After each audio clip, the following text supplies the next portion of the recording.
Em um tribunal lotado, um poderoso CEO perde o controle e agride sua esposa grávida diante do juiz. O que parecia ser apenas mais uma audiência se transforma em um julgamento histórico quando a juíza, mãe da vítima, decide agir. O que se segue é a queda de um império baseado no abuso e o renascimento de uma mulher determinada a reconquistar sua liberdade. Se esta história te interessou, não se esqueça de se inscrever no nosso canal e diga-nos de que cidade você nos está vendo. Continuamos. Prometo que essa vai ser a melhor história que você vai escutar na sua vida. A sala do tribunal era imponente, com o teto alto decorado com molduras de gesso que lembravam a arquitetura clássica dos prédios públicos de São Paulo. As janelas amplas deixavam entrar a luz da manhã, que cortava o ambiente em feixes dourados, iluminando as partículas de poeira suspensas no ar. O silêncio era quase palpável, interrompido apenas pelo som ocasional de uma caneta caindo ou de alguém ajeitando os papéis sobre a mesa. As câmeras de televisão estavam estrategicamente posicionadas ao fundo, com os jornalistas sentados em fileiras organizadas, cadernos abertos, prontos para capturar cada palavra, cada gesto, cada expressão facial que pudesse render uma manchete. Não era um divórcio comum. A movimentação na imprensa havia começado semanas antes, quando os primeiros rumores sobre o caso vazaram. Rodrigo Tavares, CEO da Tavares Empreendimentos, uma das maiores construtoras do país, estava enfrentando um processo de divórcio que prometia expor muito mais do que apenas a dissolução de um casamento. Os repórteres cochichavam, entre si, especulando sobre o que poderia vir à tona durante a audiência. Alguns falavam de contas fantasmas, outros de manipulação financeira, e havia até quem mencionasse comportamentos abusivos dentro do relacionamento. Na mesa do autor, Rodrigo estava impecável. Seu terno azul marinho era perfeitamente cortado. A gravata de seda italiana estava alinhada com precisão milimétrica, e seus sapatos reluziam como se tivessem acabado de sair da caixa. Ele se inclinava levemente para a esquerda, onde seu advogado, um homem de meia-idade com cabelos grisalhos e óculos de armação fina, sussurrava algo em seu ouvido. Rodrigo mal parecia prestar atenção. Seus olhos estavam fixos na mulher sentada do outro lado da sala, uma expressão de desprezo mal disfarçado em seu rosto. Marina Tavares estava sentada ao lado de sua advogada, uma mulher determinada chamada Carla Mendes, conhecida por sua atuação incisiva em casos de violência doméstica. Marina usava um vestido discreto de cor bege, o cabelo escuro preso em um coque baixo. Sua mão direita descansava sobre a barriga, que já começava a mostrar os sinais da gravidez. No braço esquerdo, uma mancha arroxeada ainda era visível, apesar da maquiagem que ela havia aplicado na tentativa de escondê-la. Seus olhos, embora cansados, mantinham uma determinação silenciosa.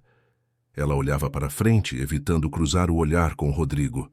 Sabia que qualquer sinal de fraqueza poderia ser usado contra ela. A porta lateral se abriu e todos os presentes se levantaram automaticamente.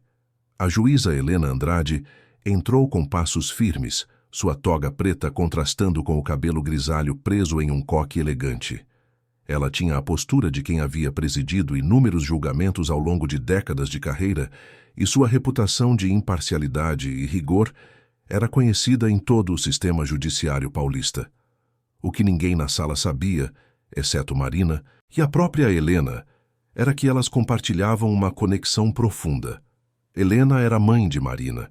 Esse segredo havia sido cuidadosamente guardado para evitar qualquer questionamento sobre a imparcialidade do julgamento, mas agora, diante da situação, aquela ligação se tornaria impossível de esconder. Helena se sentou, ajustou os óculos e bateu o martelo suavemente sobre a mesa. O som ecoou pela sala, sinalizando o início da audiência. Ela olhou brevemente para Marina, um lampejo de preocupação passando por seus olhos antes de retomar a expressão neutra e profissional. O advogado de Rodrigo, Dr. Paulo Correia, foi o primeiro a se pronunciar. Ele se levantou lentamente, ajeitando os papéis sobre a mesa antes de começar. Sua voz era controlada, quase monótona, enquanto ele apresentava os argumentos iniciais da defesa. Falou sobre a construção do império empresarial de Rodrigo, sobre os sacrifícios feitos ao longo dos anos, sobre a dedicação ao trabalho que, segundo ele, havia sido mal interpretada como negligência familiar. Ele pintava Rodrigo como um homem movido pela ambição de construir algo grande, alguém que sempre proveu conforto e segurança para sua família. Marina apertou os lábios. Ela conhecia aquela narrativa bem demais. Era a mesma história que Rodrigo contava, para amigos, parceiros de negócios, e até para ela mesma nos primeiros anos de casamento. Mas, com o tempo, Marina havia aprendido que por trás daquela fachada de homem dedicado e trabalhador, havia alguém obcecado por controle, incapaz de aceitar qualquer forma de questionamento. Quando chegou a vez da advogada de Marina, Carla Mendes se levantou com uma energia diferente.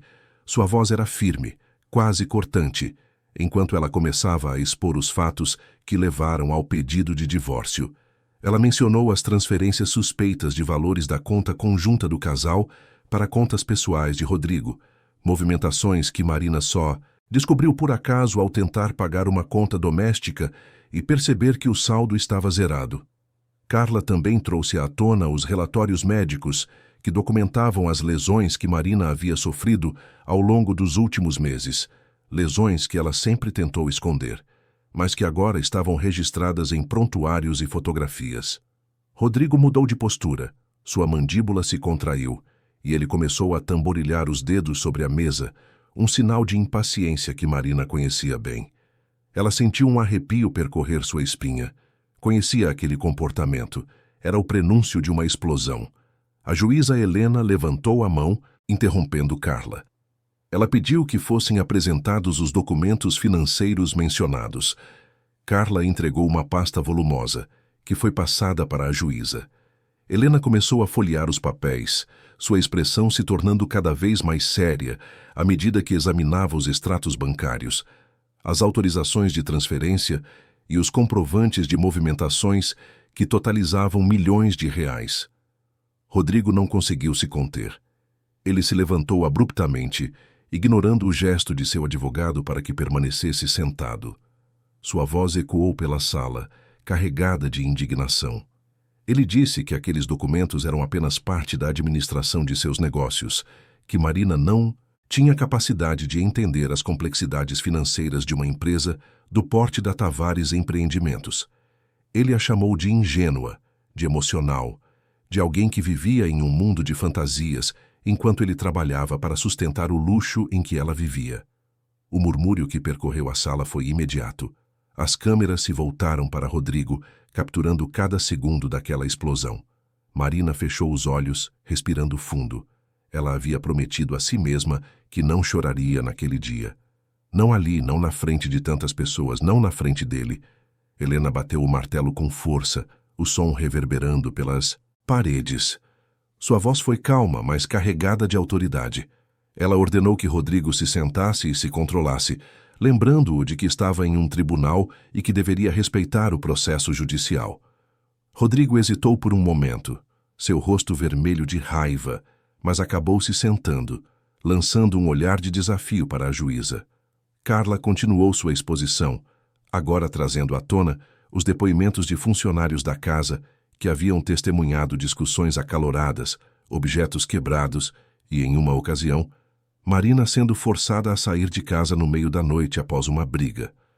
Ela também mencionou as mensagens de texto que Rodrigo enviava para Marina, mensagens carregadas de ameaças veladas, dizendo que ela nunca conseguiria nada sem ele, que ele tinha poder suficiente para arruiná-la se ela tentasse deixá-lo. Rodrigo se remexeu na cadeira, seu olhar agora fixo em Marina. Ela podia sentir o peso daquele olhar, a fúria contida que ele estava tentando disfarçar. Sabia que ele nunca havia imaginado que ela teria coragem de expor tudo aquilo publicamente. Durante anos, Marina havia sido a esposa silenciosa, a mulher que sorria nas festas de negócios, que aceitava as desculpas dele, que fingia que estava tudo bem. Mas a gravidez havia mudado algo dentro dela. A ideia de trazer uma criança para aquele ambiente tóxico, de criar um filho sob a sombra daquele homem, havia sido o impulso final que ela precisava para agir. A juíza Helena pediu que Marina fosse chamada para depor. Marina se levantou lentamente, caminhando até o púlpito com passos medidos. Ela jurou dizer a verdade e então se sentou, suas mãos entrelaçadas sobre o colo. Carla começou a fazer perguntas, conduzindo Marina através da cronologia dos eventos que haviam levado ao pedido de divórcio. Marina falou sobre a noite de 14 de agosto, uma data que ficaria gravada em sua memória para sempre. Ela havia encontrado os extratos bancários por acaso, enquanto procurava por um comprovante de pagamento. O que viu a deixou chocada. Milhões de reais haviam sido transferidos da conta conjunta para contas que ela desconhecia. Quando confrontou Rodrigo, ele inicialmente tentou minimizar a situação, dizendo que eram investimentos necessários para a empresa. Mas quando Marina insistiu, exigindo explicações detalhadas, ele explodiu. Ela descreveu como ele levantou a voz, como jogou os papéis no chão, como a agarrou pelo braço com tanta força que deixou aquelas marcas que ainda estavam visíveis semanas depois. A sala estava em silêncio absoluto. Até os jornalistas haviam parado de escrever, completamente absortos no relato de Marina. Ela continuou, descrevendo como havia tentado sair da sala, mas Rodrigo a impediu, bloqueando a porta. Como ele disse coisas terríveis, acusando-a de ser uma aproveitadora, de nunca ter contribuído com nada, de ser uma carga que ele carregava. Rodrigo não conseguiu mais se conter. Ele se levantou novamente, sua voz trovejando pela sala. Ele gritou que Marina estava mentindo, que estava distorcendo os fatos para ganhar a simpatia do tribunal. Sua voz estava carregada de veneno, cada palavra cuspida com desprezo. Ele disse que ela sempre foi dramática, que exagerava tudo, que aquelas marcas no braço eram de um simples gesto, nada mais. Ele a chamou de manipuladora, de alguém que estava tentando destruir sua reputação apenas por vingança. A juíza Helena bateu o martelo repetidamente, sua voz elevando-se acima do tumulto. Ela ordenou que Rodrigo se sentasse imediatamente, advertindo que ele estava em desacato ao tribunal. Mas Rodrigo estava fora de controle. Anos de poder absoluto, de nunca ser contrariado, de ter pessoas concordando com tudo o que ele dizia, haviam criado um homem incapaz de aceitar oposição. E agora ver sua esposa expondo suas falhas diante de câmeras, diante de jornalistas, diante do mundo, era mais do que ele podia suportar. O advogado de Rodrigo tentou segurá-lo pelo braço, sussurrando freneticamente para que ele se acalmasse, mas Rodrigo o empurrou. Ele começou a caminhar em direção a Marina, seus passos pesados ecoando no silêncio tenso da sala. Marina se levantou instintivamente, recuando alguns passos, seus olhos arregalados de medo. Carla Mendes se posicionou entre eles, levantando a mão em um gesto protetor. Os seguranças do tribunal começaram a se mover, mas tudo aconteceu tão rápido. Rodrigo alcançou Marina. Por um segundo ele parou, olhando diretamente nos olhos dela. Havia algo selvagem naquele olhar, algo que Marina nunca havia visto antes com tanta intensidade. E então, sem qualquer aviso, ele levantou a mão e a estapeou com força. O som ecoou pela sala como um disparo, cortando o ar e congelando todos no lugar. Marina cambaleou para o lado, sua mão subindo automaticamente para proteger o rosto. A dor era intensa, latejante, e ela sentiu o gosto metálico de sangue em sua boca. Por um momento, o mundo ao seu redor pareceu desacelerar. Ela podia ouvir os gritos ao fundo, via borrada pela dor e pelas lágrimas que começavam a se formar.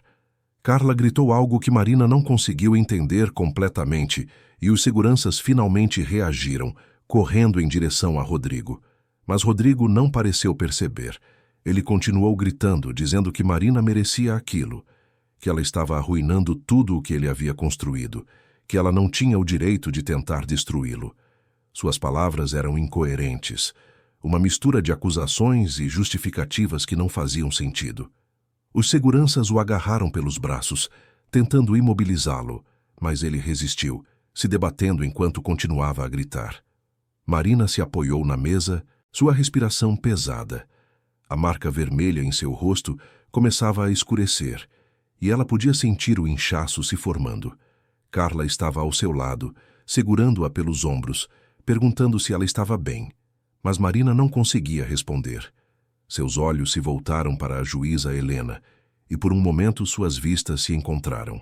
Marina viu a fúria contida nos olhos de sua mãe, uma fúria que Helena estava claramente lutando para controlar. Helena se levantou lentamente, sua postura rígida, o martelo ainda em sua mão.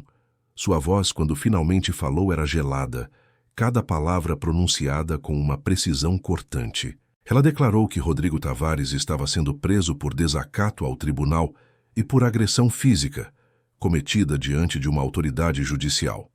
Ela ordenou que os seguranças o algemassem imediatamente e o removessem da sala.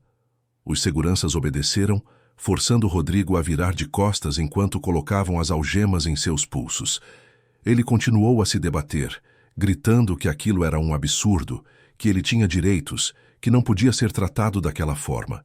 Mas suas palavras eram cada vez mais fracas, abafadas pelo som das algemas se fechando e pelos passos firmes dos seguranças arrastando-o para fora da sala. Foi apenas quando as portas se fecharam atrás dele que Helena permitiu que sua máscara de imparcialidade caísse por um breve momento. Ela olhou para Marina e suas palavras seguintes reverberaram pela sala com um peso que ninguém esperava. Ela disse, com voz firme mas carregada de emoção, que Rodrigo havia agredido sua filha em seu tribunal. O silêncio que se seguiu foi absoluto. Os jornalistas se entreolharam, chocados. As câmeras continuaram a gravar, capturando aquele momento histórico. A revelação de que a juíza e a vítima eram mãe e filha mudava tudo. Alguns murmúrios começaram a surgir, perguntas sendo sussurradas, mas Helena bateu o martelo novamente, restaurando a ordem. Ela declarou um breve recesso, permitindo que Marina recebesse atendimento médico e que a sala se acalmasse. Mas antes de se retirar, Helena fez questão de esclarecer que, embora fosse mãe de Marina, cada decisão tomada naquele tribunal havia sido baseada em fatos e em lei. A ligação familiar não mudava a gravidade dos atos cometidos por Rodrigo Tavares. Nos corredores do tribunal, o caos se instalou. Jornalistas corriam para transmitir a notícia, telefones tocavam incessantemente e as redes sociais já começavam a explodir com especulações e opiniões. O vídeo da agressão capturado pelas câmeras do tribunal começou a circular quase imediatamente e a indignação pública foi instantânea. Marina foi levada para uma sala reservada, onde uma equipe médica a examinou. O rosto estava inchado e haveria um hematoma considerável nas próximas horas. Carla permaneceu ao seu lado, segurando sua mão, oferecendo palavras de apoio. Marina estava em choque, ainda processando o que havia acontecido.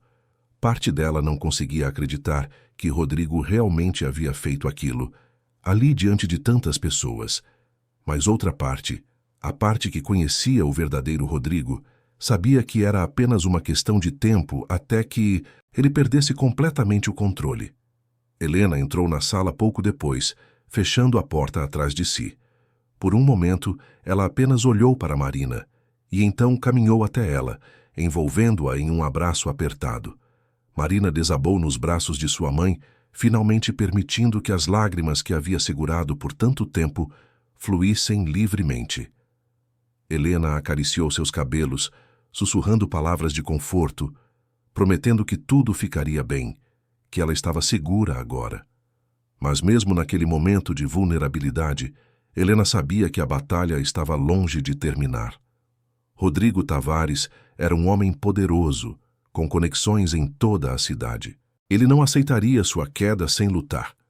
E agora, com a revelação pública de que a juíza era mãe de Marina, haveria aqueles que questionariam a legitimidade do julgamento, que pediriam a anulação do processo, que tentariam usar aquela ligação para reverter tudo. Mas Helena estava preparada. Ela havia seguido cada protocolo, havia documentado cada decisão e sabia que suas ações eram juridicamente sólidas. Rodrigo havia cometido uma agressão diante de uma sala cheia de testemunhas e câmeras. Não havia como negar, não havia como distorcer aquela verdade.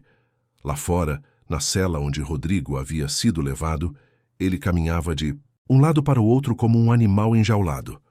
Sua mente corria, tentando processar o que havia acontecido, tentando encontrar uma saída.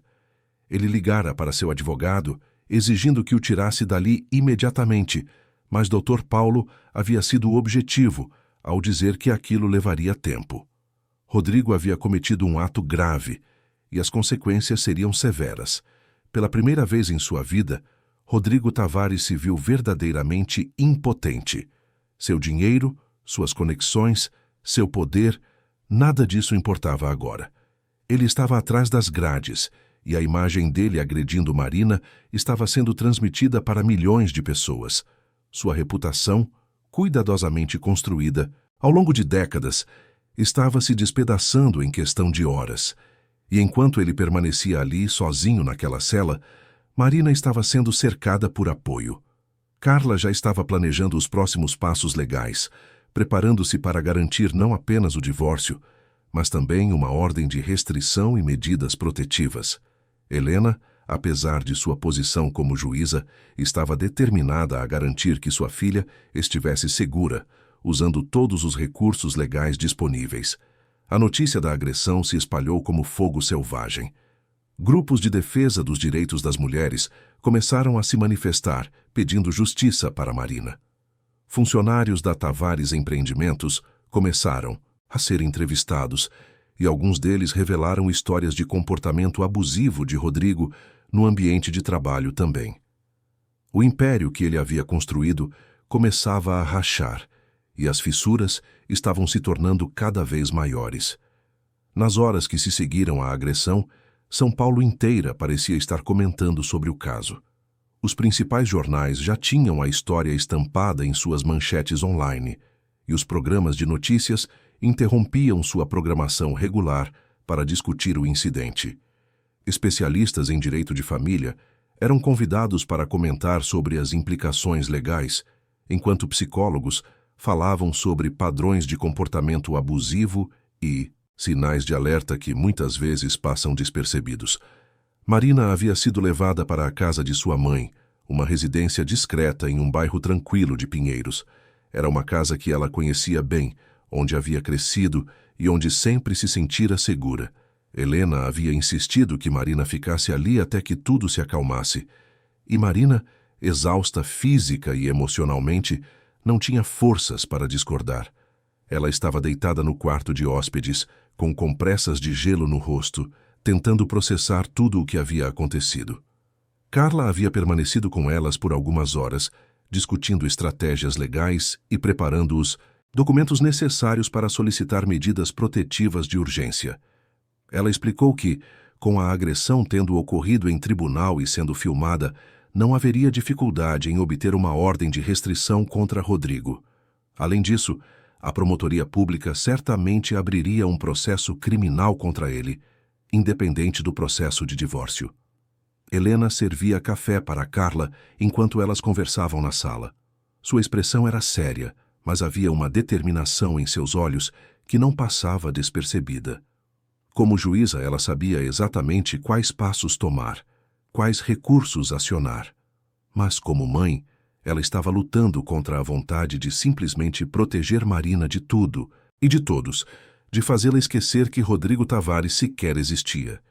Enquanto isso, do outro lado da cidade, Rodrigo finalmente havia sido liberado após pagar fiança. Seu advogado havia conseguido convencer um juiz a estabelecer um valor, embora alto, que permitisse sua soltura temporária. Rodrigo saiu da delegacia cercado por uma equipe de seguranças particulares, tentando evitar os jornalistas que se aglomeravam do lado de fora. Mas era impossível escapar completamente. As câmeras clicavam incessantemente, e as perguntas gritadas pelos repórteres ecoavam ao seu redor. Ele não respondeu a nenhuma pergunta, mantendo a cabeça baixa enquanto era conduzido rapidamente para um carro blindado. Mas sua expressão, capturada pelas lentes das câmeras, era de fúria mal contida. Não havia arrependimento visível, não havia vergonha, apenas raiva. No carro, Rodrigo finalmente explodiu. Ele gritou com o Dr. Paulo, culpando-o por não ter impedido que as coisas chegassem àquele ponto. Ele dizia que aquilo era um absurdo, que estava sendo perseguido, que Marina e Helena haviam armado tudo aquilo para destruí-lo. O advogado tentou acalmá-lo, explicando que tal discurso só pioraria sua situação, mas Rodrigo não queria ouvir. A primeira ação de Rodrigo, assim que chegou ao seu apartamento em um dos edifícios mais luxuosos da Avenida Paulista, foi convocar uma coletiva de imprensa. Dr. Paulo tentou dissuadi-lo, argumentando que seria melhor permanecer em silêncio até que tivessem uma estratégia sólida de defesa. Mas Rodrigo estava convencido de que precisava controlar a narrativa. Ele acreditava que, se falasse diretamente com a mídia, poderia reverter a opinião pública a seu favor. A coletiva foi marcada para a tarde seguinte, na sede da Tavares Empreendimentos. A assessoria de imprensa da empresa trabalhava freneticamente para organizar tudo, embora alguns funcionários já estivessem questionando se continuar associados a Rodrigo era a melhor decisão para suas próprias carreiras. Naquela noite, Marina mal conseguiu dormir. Cada vez que fechava os olhos, via a cena se repetindo, sentia a mão de Rodrigo atingindo seu rosto, ouvia os gritos. Ela se levantava várias vezes, caminhava até a janela e olhava para a rua silenciosa lá embaixo. Parte dela ainda não conseguia acreditar que tinha coragem de chegar até ali, de expor Rodrigo publicamente, de enfrentá-lo. Durante tanto tempo, ela havia sido condicionada a manter silêncio, a aceitar, a fingir que estava tudo bem. Helena entrou no quarto por volta das 3 da manhã, encontrando Marina acordada, sentada na poltrona ao lado da janela. Ela não disse nada, apenas se sentou ao lado da filha e segurou sua mão. Permaneceram assim por longos minutos em silêncio, apenas a presença uma da outra oferecendo conforto. Foi Helena quem finalmente quebrou o silêncio. Ela começou a falar sobre quando Marina era criança, sobre como sempre foi uma menina forte e determinada, sobre como enfrentava desafios com uma coragem que impressionava. Ela disse que aquela mesma força ainda estava ali, apenas havia sido temporariamente obscurecida por anos de manipulação e abuso, mas que agora estava ressurgindo, mais forte do que nunca. Marina ouviu em silêncio, lágrimas escorrendo por seu rosto. Ela admitiu que tinha medo, que não sabia se conseguiria suportar tudo o que estava por vir. Helena respondeu que o medo era natural, mas que ela não estaria sozinha, que tinha o apoio não apenas dela, mas de Carla, dos grupos de defesa que já haviam entrado em contato oferecendo ajuda, e de milhares de pessoas que, mesmo sem conhecê-la pessoalmente, estavam torcendo por ela. Na manhã seguinte, a coletiva de imprensa de Rodrigo foi transmitida ao vivo pelos principais canais de notícias. Ele estava impecável novamente, como se os eventos do dia anterior não tivessem afetado em nada sua aparência. Sentado atrás de uma mesa com o logotipo da Tavares Empreendimentos ao fundo, ele começou a ler um comunicado preparado. Ele falou sobre pressão, sobre momentos de estresse extremo, sobre como os últimos meses haviam sido difíceis tanto profissional quanto pessoalmente. Ele admitiu que havia perdido o controle no tribunal, mas tentou contextualizar o incidente como um momento isolado de fraqueza, resultado de provocações e acusações injustas. Ele insinuou que Marina havia distorcido fatos, que havia uma conspiração para manchar sua reputação e tomar controle de sua empresa. Mas suas palavras soaram vazias. As imagens da agressão eram claras, inegáveis. Não havia contexto que justificasse aquilo, e quanto mais ele falava, tentando se defender, mais evidente ficava sua falta de responsabilização real. Ele não pediu desculpas a Marina de forma genuína, não demonstrou verdadeiro arrependimento. Apenas tentou minimizar e justificar. A reação pública foi imediata e devastadora para Rodrigo. Nas redes sociais, hashtags pedindo justiça para Marina se tornaram as mais comentadas do país. Empresas parceiras da Tavares. Empreendimentos começaram a revisar seus contratos, questionando se queriam continuar associadas a alguém com aquela imagem. Investidores começaram a se retirar, preocupados com o impacto que o escândalo poderia ter sobre seus retornos. O Conselho Administrativo da Tavares Empreendimentos convocou uma reunião de emergência. Havia membros que defendiam que Rodrigo deveria se afastar temporariamente da presidência, pelo menos até que a situação se resolvesse. Outros argumentavam que substituí-lo seria admitir culpa e poderia desestabilizar ainda mais a empresa. As discussões eram acaloradas e ficava claro que havia uma divisão profunda. Enquanto isso, Carla havia conseguido a ordem de restrição contra Rodrigo. Ele estava legalmente proibido de se aproximar de Marina, de contatá-la por qualquer meio e de frequentar determinados locais onde ela pudesse estar. A violação de qualquer uma dessas condições resultaria em prisão imediata. Marina recebeu a notícia com um misto de alívio e apreensão. O alívio vinha de saber que havia uma proteção legal, que Rodrigo não poderia simplesmente aparecer diante dela. Mas a apreensão vinha de conhecê-lo, de saber que ele não era alguém que aceitava limites facilmente, especialmente quando sentia que seu poder estava sendo desafiado. Na Tavares Empreendimentos, começaram a surgir mais histórias. Funcionários, encorajados pela coragem de Marina, começaram a relatar suas próprias experiências com Rodrigo. Havia relatos de gritos, humilhações públicas, demissões arbitrárias. Uma ex-secretária revelou que havia sido assediada verbalmente durante meses antes de finalmente pedir demissão. Um gerente de projetos contou sobre como Rodrigo havia se apropriado de suas ideias e o ridicularizado quando ele tentou reivindicar o crédito. Essas revelações pintavam um quadro muito mais amplo do que apenas um homem que havia perdido o controle em um momento de estresse. Mostravam um padrão de comportamento abusivo, de alguém que usava poder e intimidação para controlar aqueles ao seu redor. Helena, como juíza do caso, precisava manter imparcialidade profissional, mas ela também sabia que precisava se afastar formalmente do processo de divórcio agora que a relação familiar havia sido revelada publicamente. Ela encaminhou o caso para um colega de confiança, um juiz com reputação igualmente sólida, garantindo que o processo continuaria, mas sem qualquer questionamento sobre parcialidade. Marina agradeceu à mãe pela decisão, entendendo que era o correto a se fazer. E embora Helena não pudesse mais presidir o caso oficialmente, ela continuaria sendo a maior aliada de Marina, oferecendo conselho, apoio e proteção em todos os aspectos não jurídicos. O novo juiz designado para o caso, Dr. Fernando Campos, era conhecido por sua experiência em casos complexos de direito de família e por sua abordagem meticulosa aos processos. Ele analisou cuidadosamente todos os documentos que já haviam sido apresentados, incluindo as gravações da audiência onde a agressão ocorreu. Sua primeira ação foi convocar uma nova audiência, onde ambas as partes teriam a oportunidade de apresentar seus argumentos de forma completa e sem interrupções. Carla Mendes começou a preparar Marina para essa nova fase. Elas se reuniam diariamente na casa de Helena, revisando documentos, ensaiando possíveis perguntas que poderiam ser feitas, fortalecendo a narrativa de Marina. Carla trouxe especialistas para auxiliar, incluindo uma psicóloga especializada em traumas de relacionamentos abusivos e uma consultora financeira que ajudaria a rastrear todas as movimentações suspeitas que Rodrigo havia feito com o dinheiro do casal. Foi durante uma dessas sessões de preparação que a consultora financeira, Ana Paula Rocha, fez uma descoberta perturbadora.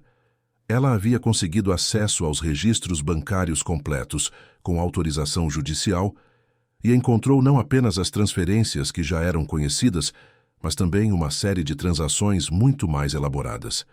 Rodrigo havia criado empresas fantasmas, contas em paraísos fiscais, e havia movimentado quantias astronômicas para fora do país.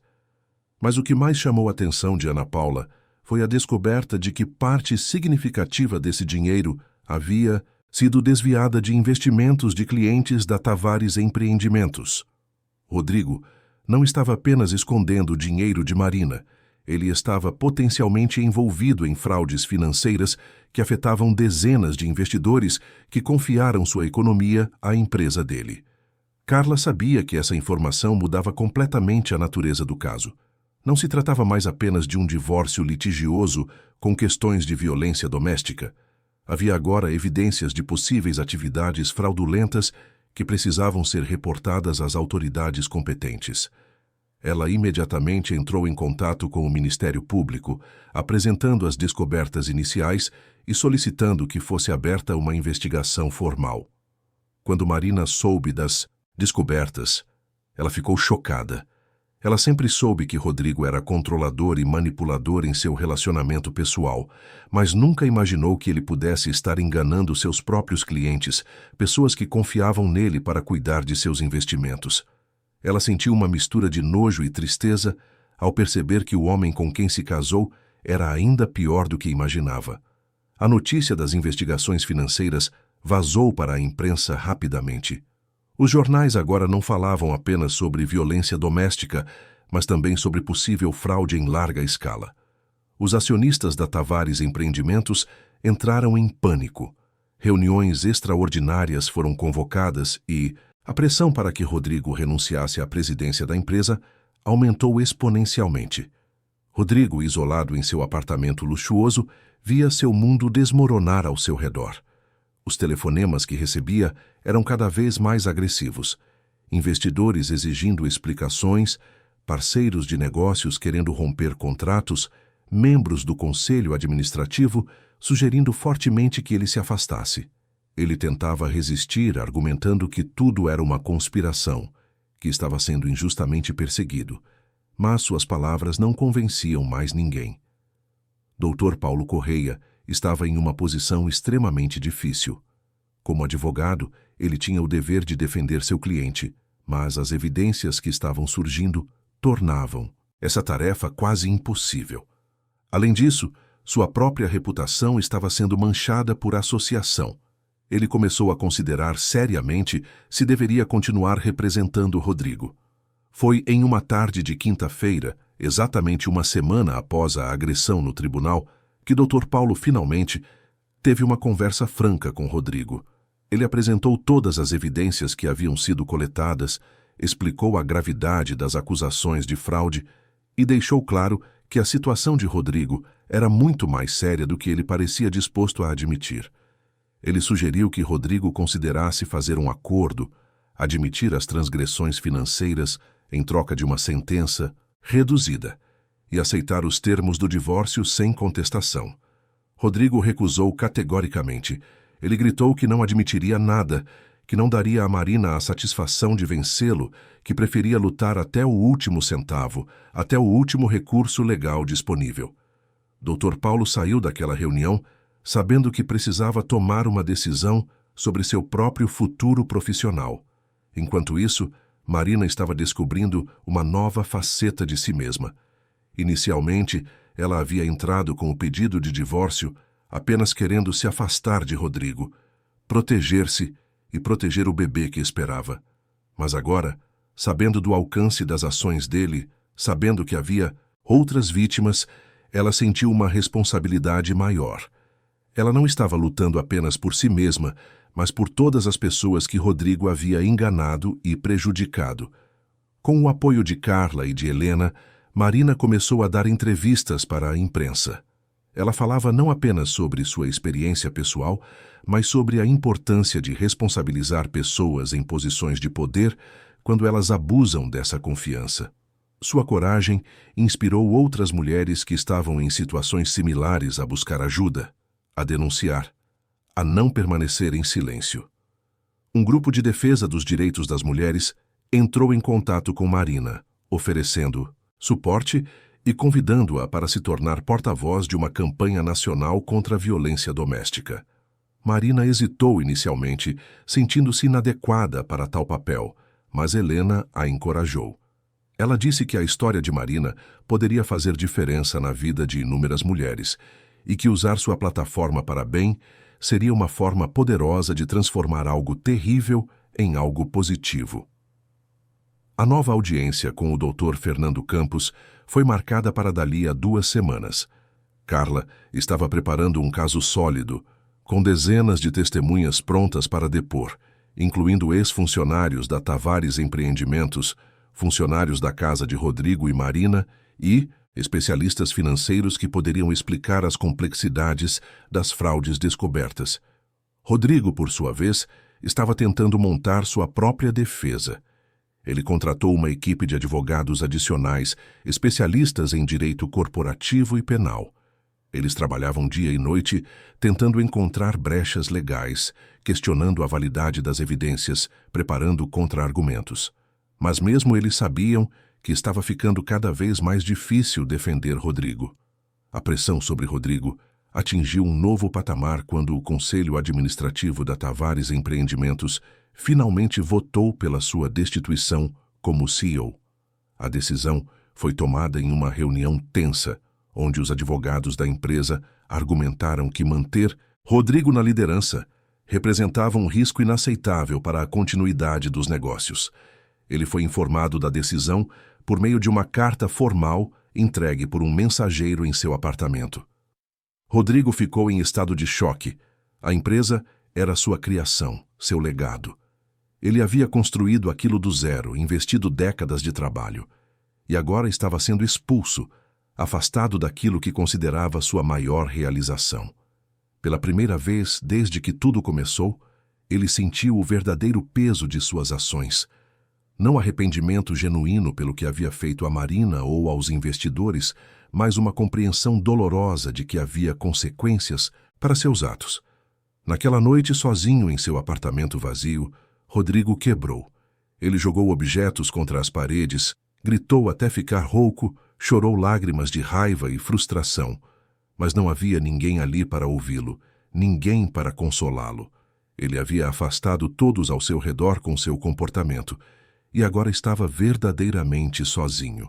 Marina, por outro lado, estava cercada de apoio. Além de Helena e Carla, ela havia reconectado com amigas antigas que havia perdido contato durante o casamento com Rodrigo. Ele sempre desencorajava essas amizades, alegando que aquelas pessoas não eram boas influências, que não entendiam a vida que eles levavam. Mas agora, livre de seu controle, Marina percebia que eram exatamente essas pessoas que ofereciam o suporte genuíno que ela precisava. Uma dessas amigas, Júlia Fernandes, havia sido colega de faculdade de Marina. Elas eram inseparáveis antes de Marina conhecer Rodrigo, mas gradualmente haviam se distanciado. Quando Júlia soube do que estava acontecendo, ela imediatamente entrou em contato, oferecendo todo o apoio possível.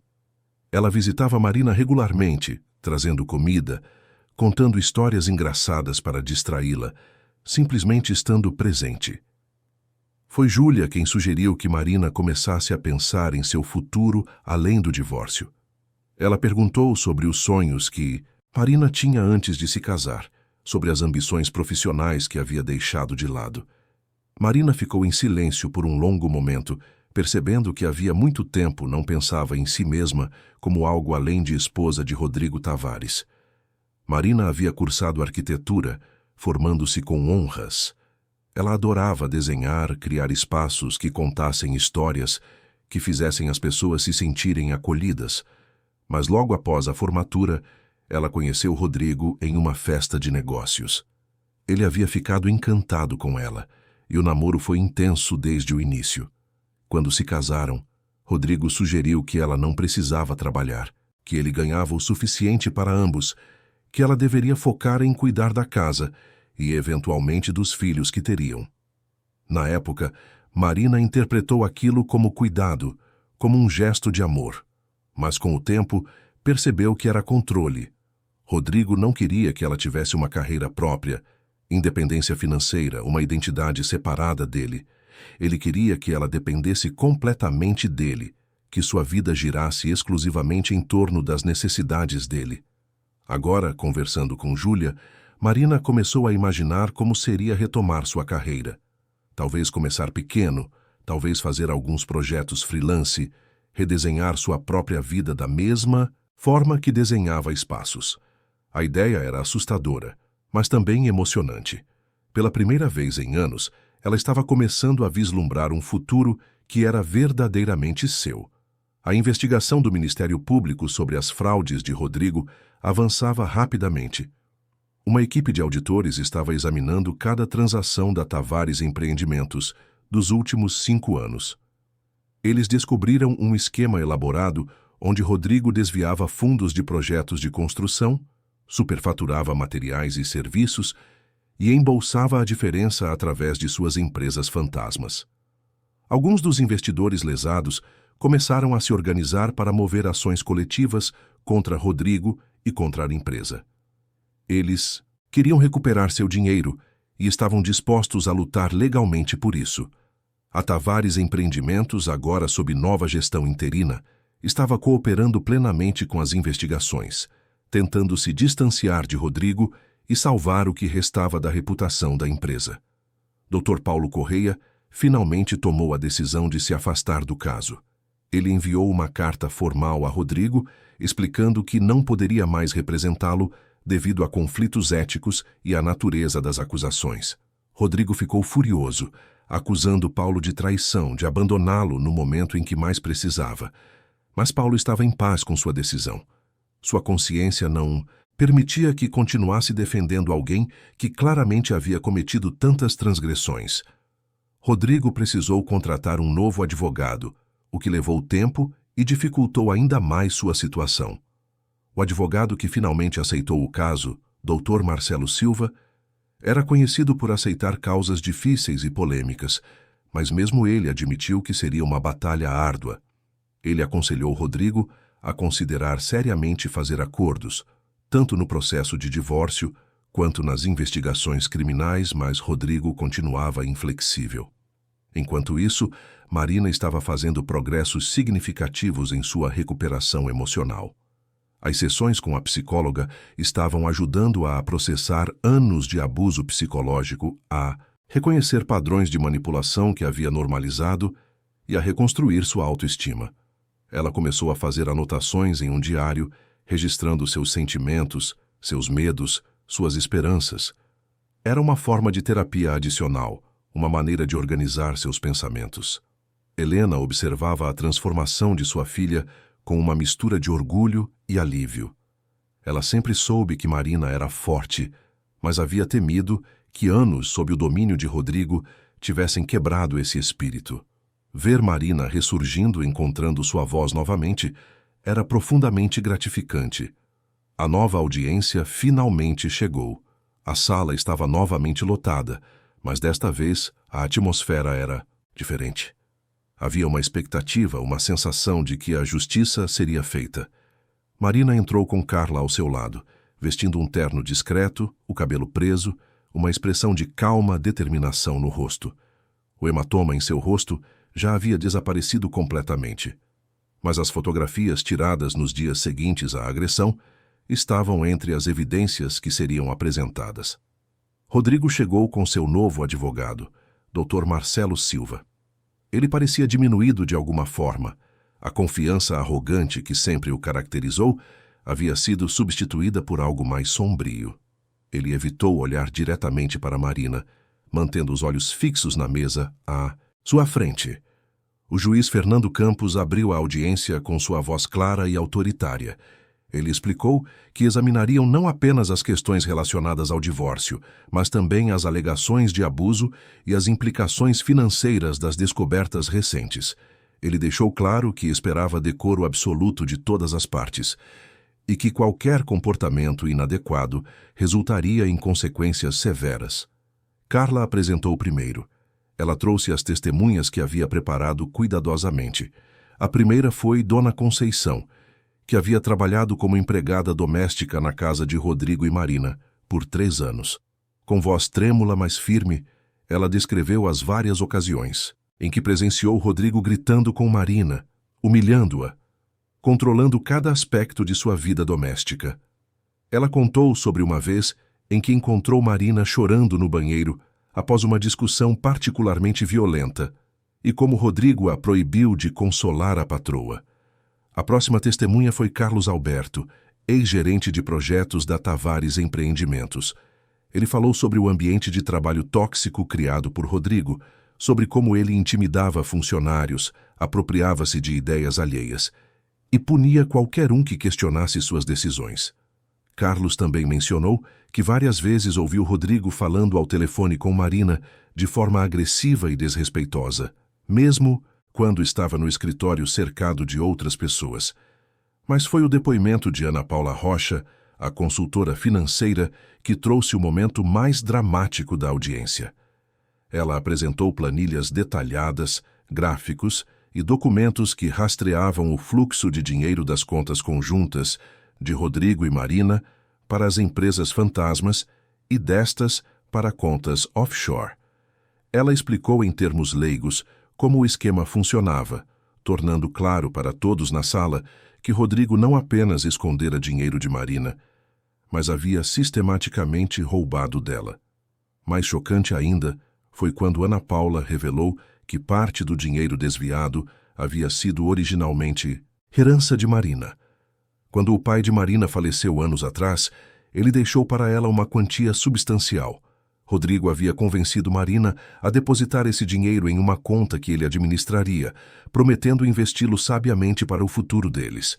Mas, em vez disso, ele havia transferido quase tudo para suas contas pessoais, usando o dinheiro para financiar seu estilo de vida excessivo e suas especulações arriscadas. Marina sentiu um nó na garganta ao ouvir isso.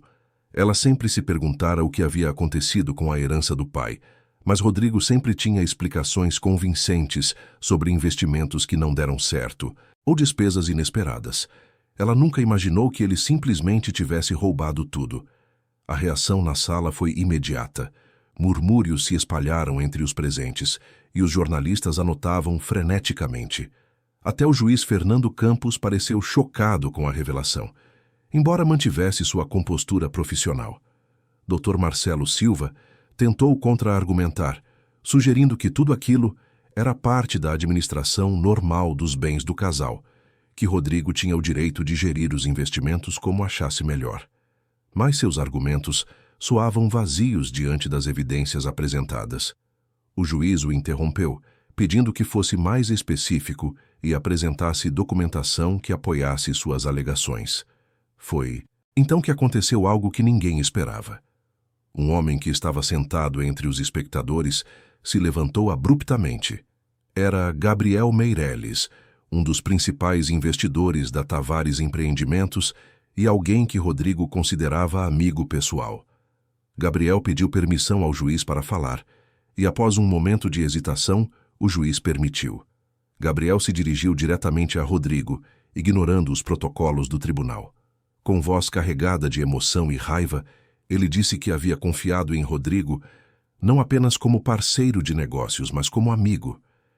Ele havia investido as economias de uma vida inteira nos projetos da Tavares Empreendimentos, acreditando nas promessas de retorno que Rodrigo fizera. Agora, sabendo que aquele dinheiro havia sido desviado, que Rodrigo havia mentido para ele e para dezenas de outras pessoas, Gabriel se sentia traído de uma forma que palavras não conseguiam expressar. Rodrigo finalmente levantou os olhos, e pela primeira vez havia algo que parecia arrependimento genuíno em sua expressão. Mas durou apenas um momento. Rapidamente, a máscara de arrogância retornou, e ele desviou o olhar novamente. O juiz agradeceu a Gabriel por seu depoimento, embora não fosse protocolar, e pediu que ele se sentasse. Ele então anunciou um breve recesso, para que pudesse revisar as evidências apresentadas e deliberar sobre os próximos passos. Durante o recesso, Marina saiu para o corredor acompanhada de Carla e Helena. Ela precisava de ar, de um momento para processar tudo o que estava sendo revelado. Júlia estava esperando do lado de fora e imediatamente envolveu Marina em um abraço apertado. Elas permaneceram assim por alguns minutos, Marina deixando que as lágrimas finalmente fluíssem. Não eram lágrimas de tristeza exatamente, mas de libertação. Cada revelação, cada testemunho, era como se uma camada de mentiras fosse sendo removida, expondo a verdade que ela havia tentado ignorar por tanto tempo. Gabriel Meirelles se aproximou do grupo, com uma expressão ainda carregada de emoção. Ele pediu desculpas a Marina por ter falado impulsivamente, mas disse que não conseguiu se conter ao ouvir sobre o que Rodrigo havia feito. Marina agradeceu, dizendo que seu testemunho havia significado muito, que saber que outras pessoas também haviam sido enganadas, de certa forma, a fazia sentir menos sozinha. Gabriel mencionou que estava organizando um grupo de investidores lesados e que eles estavam considerando não apenas processar Rodrigo, mas também pressionar as autoridades para que a investigação criminal fosse acelerada. Ele disse que tinha contatos no Ministério Público e que faria tudo ao seu alcance para garantir que Rodrigo respondesse por todos os seus atos. Dentro da sala reservada onde Rodrigo estava com o Dr. Marcelo Silva, a atmosfera era tensa. O advogado estava tentando fazer seu cliente entender a gravidade da situação. Ele explicou que as evidências apresentadas eram esmagadoras, que não havia defesa convincente contra documentos e testemunhos tão claros. Ele sugeriu mais uma vez que Rodrigo considerasse fazer um acordo, admitir culpa em troca de condições menos severas. Mas Rodrigo estava em negação. Ele insistia que tudo aquilo era uma armação, que Marina e Helena haviam conspirado contra ele desde o início, que os testemunhos eram fabricados. Dr. Marcelo suspirou, percebendo que estava lidando com alguém que simplesmente não conseguia aceitar a realidade de suas próprias ações. Quando a audiência recomeçou, o juiz Fernando Campos tinha uma expressão séria. Ele começou anunciando que, baseado nas evidências apresentadas, estava determinando algumas medidas imediatas. Primeiro, ele congelava todos os ativos restantes em nome de Rodrigo Tavares, impedindo que ele continuasse a movimentar fundos ou vender propriedades. Segundo, ele determinava que uma auditoria completa e independente fosse realizada em todas as empresas associadas a Rodrigo para identificar o escopo total das irregularidades financeiras. Terceiro, e mais importante para Marina, ele concedia o divórcio imediato, baseado em quebra irreparável do vínculo matrimonial, exacerbada por comprovada violência doméstica.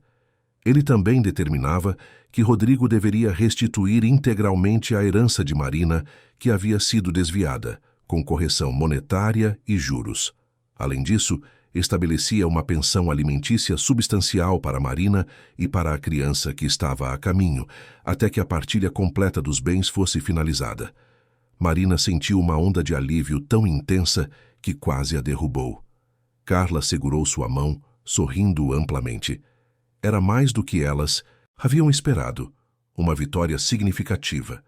Rodrigo, por outro lado, estava pálido, suas mãos tremendo ligeiramente. Ele olhou para seu advogado como se esperasse que ele fizesse algo, qualquer coisa, para reverter aquilo. Dr. Marcelo se levantou, tentando argumentar que algumas das determinações eram excessivas, que Rodrigo tinha direito a administrar seus próprios bens, enquanto não houvesse uma condenação criminal definitiva.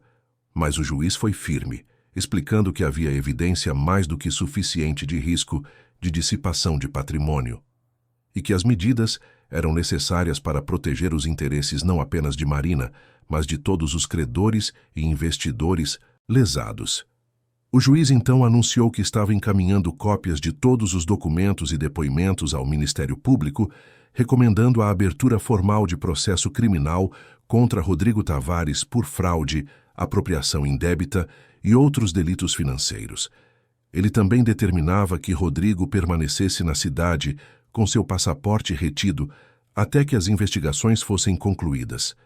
Quando a audiência terminou, Marina foi cercada por jornalistas no corredor.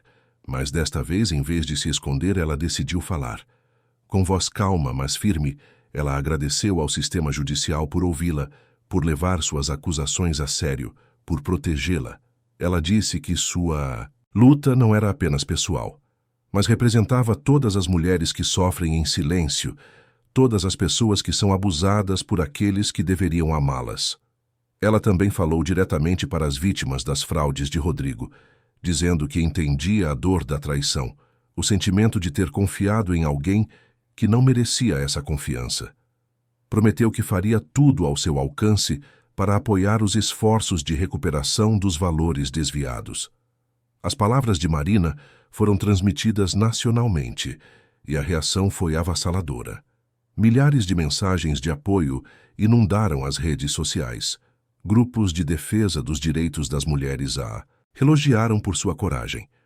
Até mesmo pessoas que inicialmente questionaram suas motivações ao virem sua conexão com a juíza Helena, agora reconheciam que sua luta era genuína e importante.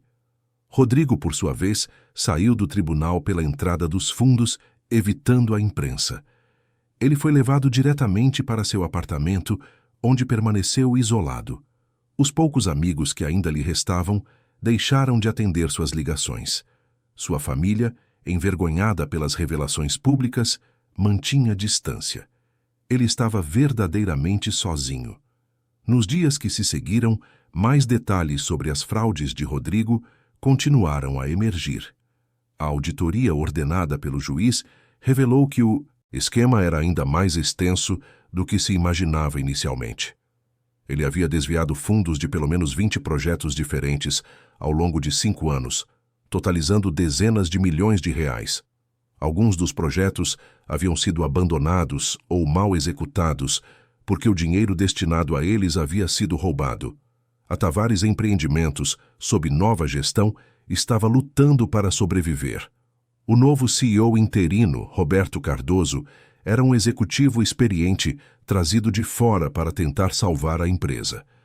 Ele implementou uma política de transparência total, cooperando com todas as investigações e tentando reconstruir a confiança dos clientes e investidores. Mas era uma batalha difícil. A marca Tavares estava irremediavelmente manchada pelos atos de seu fundador.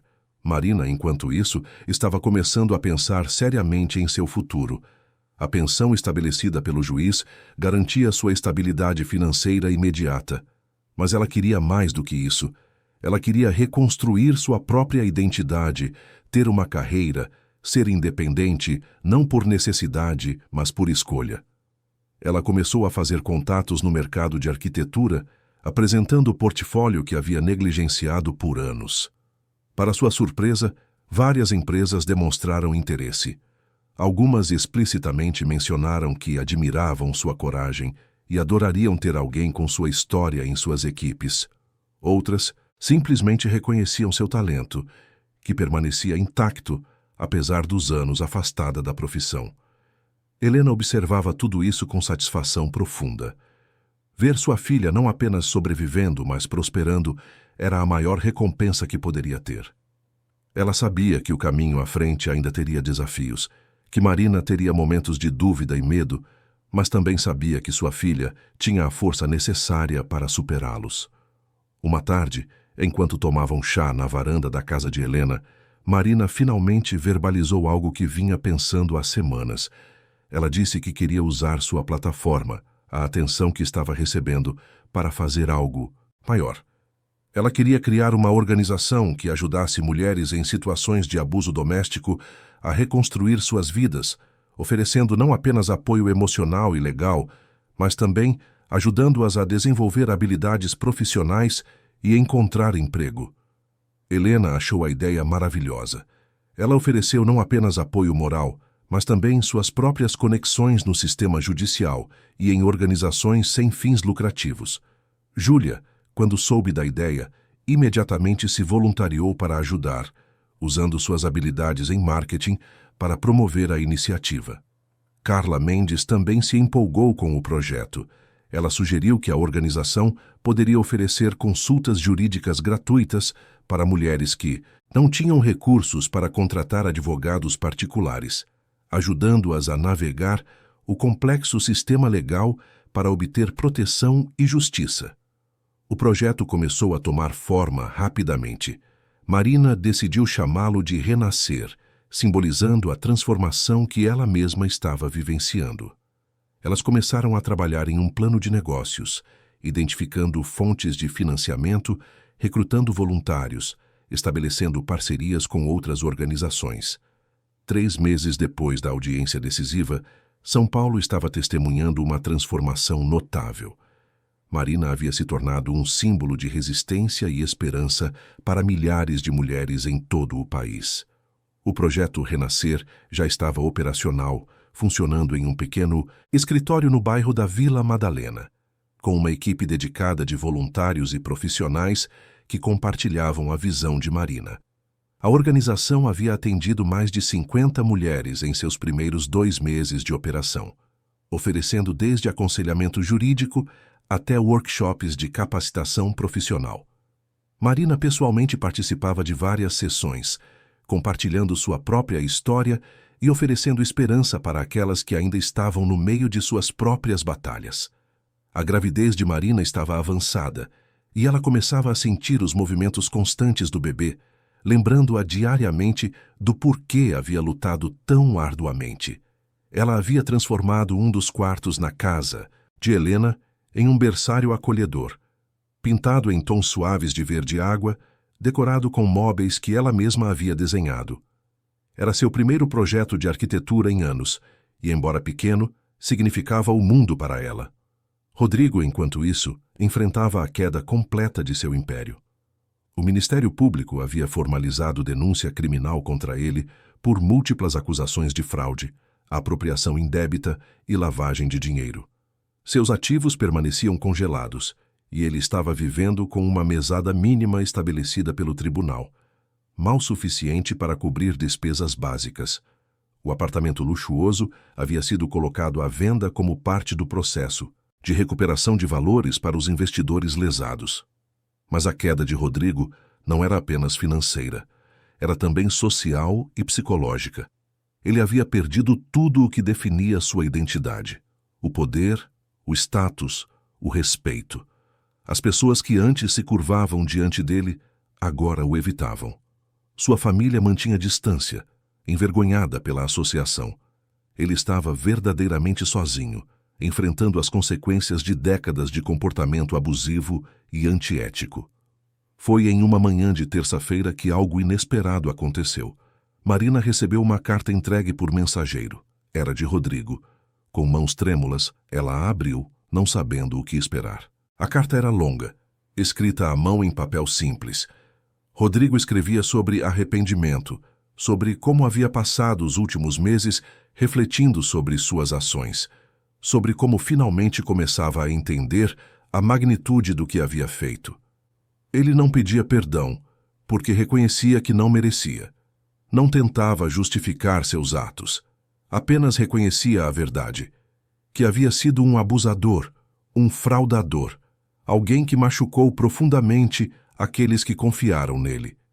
Ele escreveu especificamente sobre Marina, sobre como ela merecia muito melhor, sobre como esperava que ela encontrasse a felicidade que ele nunca foi capaz de proporcionar.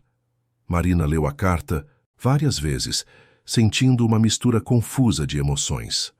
Parte dela queria acreditar que o arrependimento era genuíno, mas outra parte, a parte que havia aprendido sobre os padrões de manipulação, questionava se aquilo era apenas mais uma tentativa de ganhar simpatia. Ela decidiu não responder. Aquele capítulo de sua vida estava fechado e ela não tinha intenção de reabri-lo, não importa o quão convincentes fossem as palavras dele. Em vez disso, Marina focou sua energia em preparar o lançamento oficial do Renascer. Elas haviam organizado um evento para arrecadar fundos e conscientizar sobre a missão da organização. Conseguiram garantir um espaço em um hotel elegante no centro de São Paulo, e várias personalidades confirmaram presença, incluindo políticos, celebridades e empresários que queriam apoiar a causa. Na noite do evento, Marina estava nervosa, mas determinada.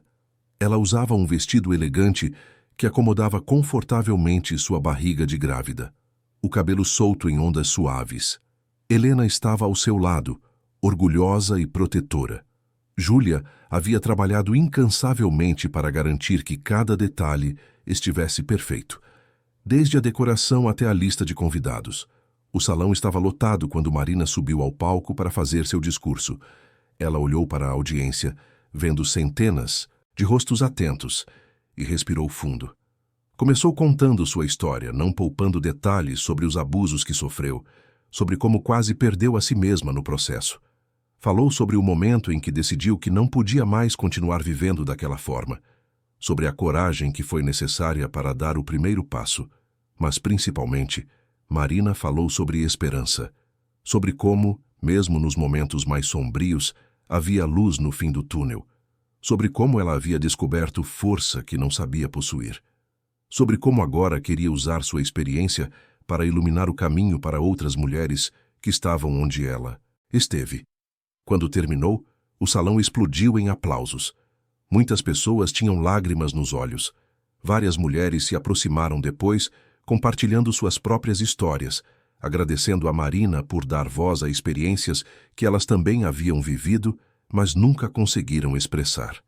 O evento arrecadou muito mais dinheiro do que Marina havia esperado. Empresários fizeram doações generosas, alguns movidos pela história de Marina, outros pela oportunidade de se dissociar publicamente do tipo de comportamento que Rodrigo representava. A organização Renascer agora tinha recursos suficientes para expandir suas operações, talvez abrir um segundo escritório em outra região da cidade. Enquanto o evento acontecia, Rodrigo assistia à transmissão ao vivo em seu apartamento, praticamente vazio. Ele via Marina falar com confiança e eloquência, via o apoio que ela recebia, via o impacto positivo que estava criando. E pela primeira vez, ele sentiu algo além de raiva ou autocomiseração. Sentiu vergonha genuína, não a vergonha de ter sido pego, mas a vergonha de ter sido o tipo de pessoa capaz daqueles atos. Nos meses que se seguiram, a vida de Marina continuou a florescer. Ela aceitou uma posição em uma firma de arquitetura respeitada, trabalhando em meio período enquanto se preparava para a chegada do bebê. Seus projetos eram criativos e inovadores, e ela rapidamente ganhou reconhecimento em sua área. Quando chegou o dia do nascimento, Helena estava ao lado de Marina na sala de parto, segurando sua mão através de cada contração. Júlia esperava ansiosamente do lado de fora. E quando finalmente o bebê nasceu, uma menina saudável e barulhenta, Marina sentiu uma alegria tão pura e completa que eclipsou todas as dificuldades que havia enfrentado. Ela chamou a menina de Sofia, que significa sabedoria. Era um lembrete de tudo o que havia aprendido, de toda a força que havia descoberto em si mesma. Quando segurou Sofia pela primeira vez, Marina fez uma promessa silenciosa, que criaria sua filha em um ambiente de amor e respeito, que a ensinaria desde cedo sobre seu próprio valor, que garantiria que ela nunca aceitasse ser tratada da forma como Marina havia sido. O processo criminal contra Rodrigo levou mais quase um ano para ser concluído. Quando finalmente foi a julgamento, ele foi condenado por fraude e apropriação indébita.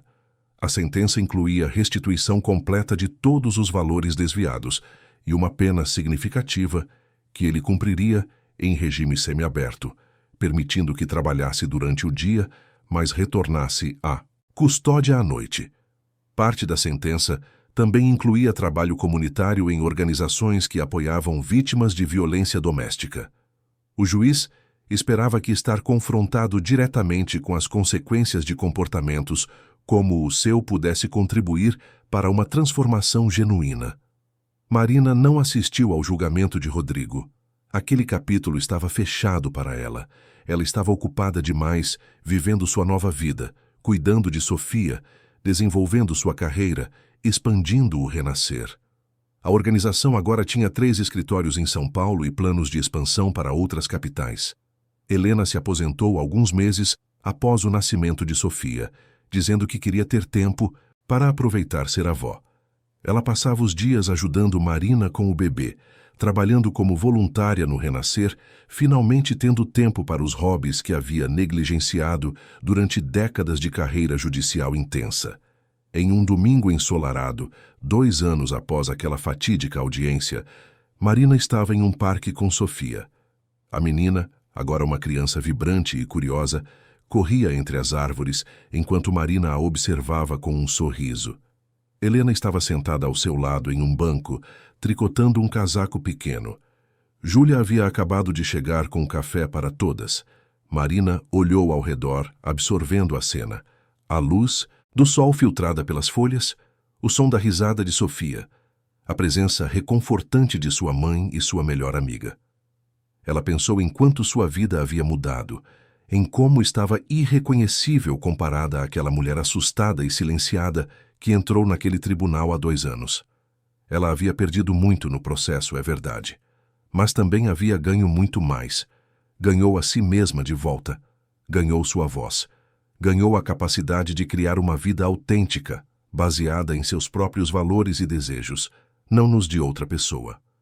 E o mais importante, Ela havia provado que era possível recomeçar, que não importa quão longe você tenha caído, quão quebrada possa estar, sempre há possibilidade de reconstrução, que a força necessária para mudar sempre esteve lá, apenas esperando ser descoberta.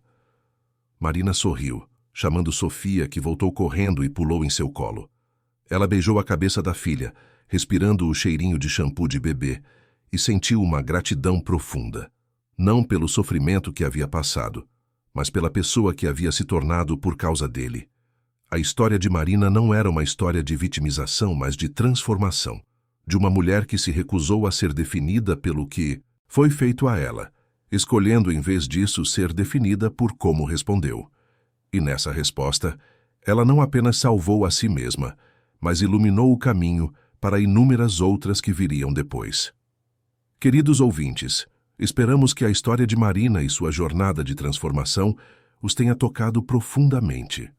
Esta narrativa nos mostra que sempre há esperança, mesmo nas situações mais difíceis, e que a coragem de uma pessoa pode inspirar milhares. Para continuar acompanhando histórias tão emocionantes quanto esta, preparamos uma playlist especial com narrativas que exploram a complexidade da vida e a força do espírito humano. Vocês podem encontrá-la aqui fazendo clique à esquerda. Se esta história chegou ao seu coração, não esqueçam de se inscrever em nosso canal e dar aquele like no vídeo. Todos os dias trazemos conteúdos únicos que celebram a resiliência, o amor e a justiça. Compartilhem suas reflexões nos comentários abaixo. Adoraríamos saber o que esta história significou para vocês. Até a próxima narrativa.